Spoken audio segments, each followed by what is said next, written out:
Good morning, everyone.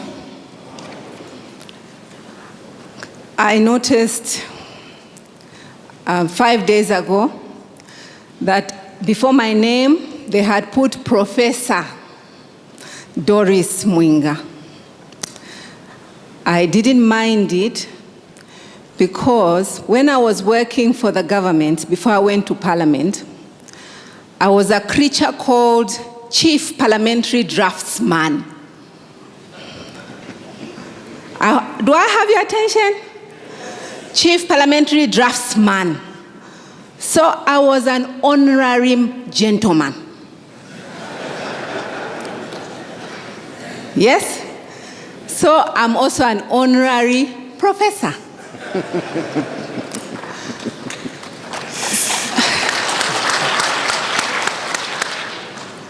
So our topic with my colleague is about tolerance and solidarity, how to live together.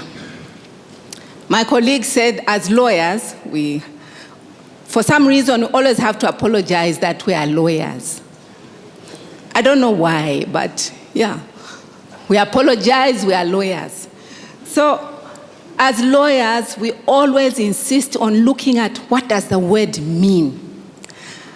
And they've introduced me that I teach. What I teach lawyers is how to draft laws. That's what I've been teaching for the last 20 years. So one of the things we always say is you must be specific. What do the terms mean? And as my colleague said, tolerance and solidarity, they look oxymoron. They don't go together. If we check our laws, we have laws which talk about religious tolerance. In all our constitutions, there are these freedoms, fundamental freedoms on human rights. And they say something about freedom to worship. The Kenyan one, as my colleague from Kenya yesterday said, has done a wonderful thing. They have put in there even the choice of a day to worship. In Zambia, we want to copy that, but we haven't yet done it. Our part on fundamental rights and freedoms requires a referendum, and then so many people must agree to that referendum. That referendum in Zambia failed, not because of the part on religious freedom, but didn't pass. So we still don't have a change in our constitution to talk about your choice of a day, but we have the freedom of worship. What interests me is the part about solidarity. What does solidarity mean? Sympathizing, empathizing. They say women were very good at empathizing, sympathizing. I forgot to say, by the way, last year in November, I got a new qualification. I'm a grandmother. Can we clap for all the grandparents in this room? So, to sympathize, to empathize, I think that is my challenge. How do we legislate for sympathy and empathy? I checked our constitutions. Only Rwanda says something about tolerance and solidarity. The Constitution of Rwanda, if you don't mind, even if I'm not from Rwanda, I can say it. It says every Rwandan has the duty to respect and consider his or her fellow Rwandan beings without discrimination and to maintain relations aimed at safeguarding, promoting, and reinforcing mutual respect, solidarity, and tolerance. I think let's clap for Rwanda. And we know why, because they have a special history of ethnic intolerance. So they've put that, not only should you tolerate, but you must also stand in solidarity. Now, how do we take that to the law? We have seen in our laws that we criminalize intolerance. If you discriminate or say incite violence against an ethnic group, a race, or what, it's an offense. That's what we've put in our laws, in our constitution, and also in other pieces of legislation. What about solidarity?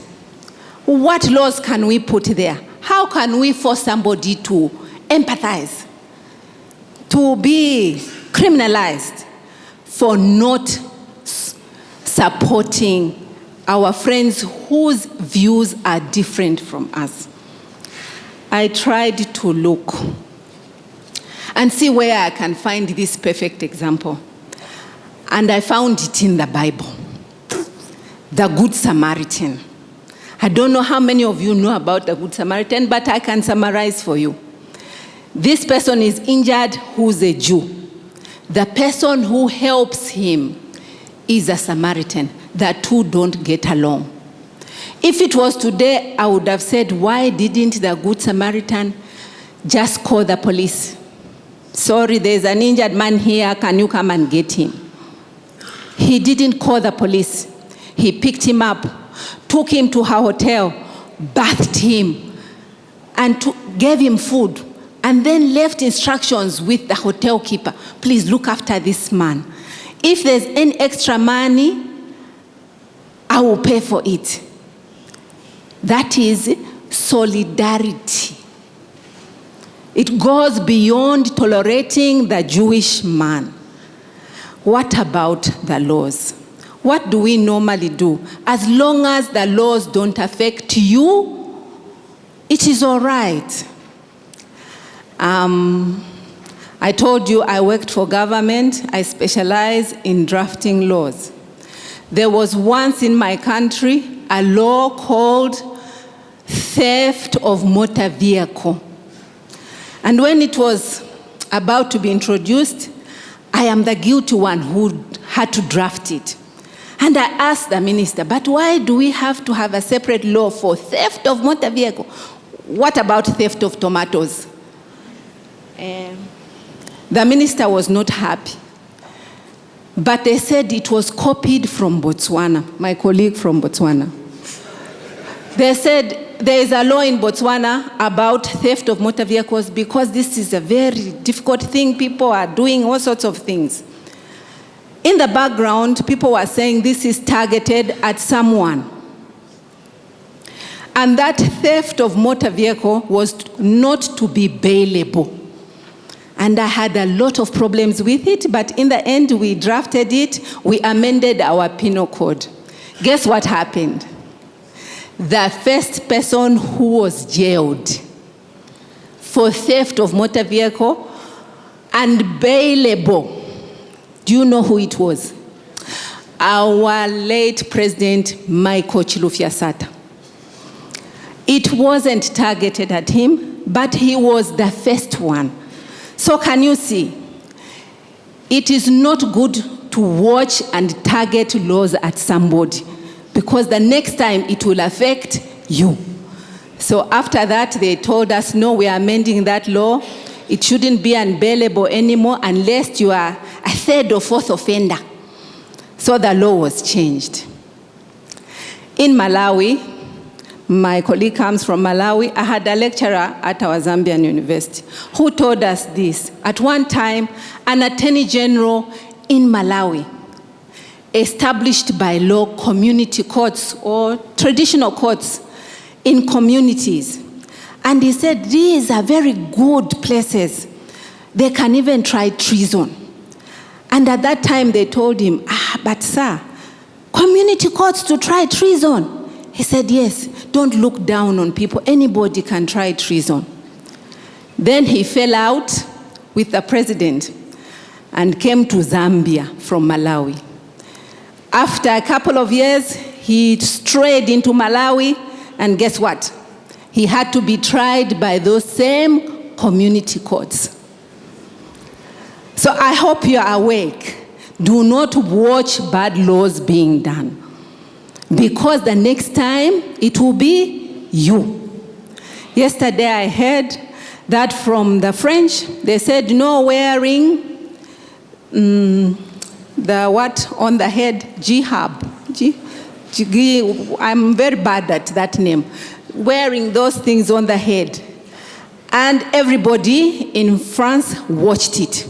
Then the next time they said for school, the days are 6 days. And if you don't attend, it's a problem. Guess who woke up? The SDAs. No, for us there is Sabbath. So if you watch and do nothing, you are not operating in solidarity. So we may not have laws about solidarity, but as good men and women, that's what I understand, all the people who are here, religious leaders, and so forth and so on. That's what I say, not so on. We are all obligated to ensure that we operate in solidarity. I also checked for another example in the Bible. Jesus was with his disciples, and then something happened, and his disciples said, please, can we pray that fire comes on these people who are not listening to us? And he said, I don't like that spirit.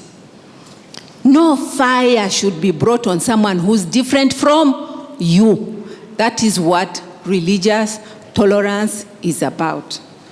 So, when I was working at Parliament, I used to time the members of Parliament speaking.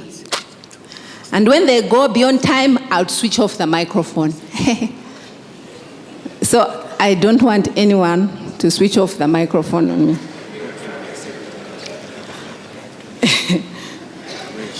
So, on religious intolerance, we need to educate ourselves that the laws are not enough. Just because we have put it in our laws, we need to go a bit further. How are they being implemented to ensure that everyone feels secure, at peace, and are free to worship unless that infringes on the right of another person? The tragedy, I have been told, of the human population is when good men and women like you and me sit and do nothing. Sit and are silent, watching, because this is not about me, it is about them.